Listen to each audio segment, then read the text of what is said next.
Terrible thing to be a priest. It's beautiful, in some sense. I wouldn't change it. You love it, but you have to die.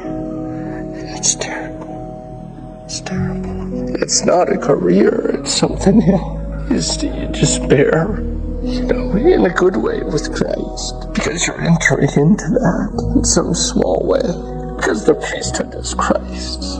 And so, it's a fearful thing to be a priest. It's really a fearful thing. God help us. God help us. We're men, men who make mistakes. Hopefully we're upholding church teaching as best we can. If you want to be a priest, then you have to be ready to suffer. Because you have to suffer with Christ. For your people and for the world around you, and then you have to love. You have to try to love as best you can, and that's a hard thing. It's a hard thing, and there's so many temptations. There's so many temptations for priests to really pray for them. But if you're doing it, it's not a career. It's not a career. In fact, if you want a career, it's the worst career choice you could ever make in your whole life. So don't do that.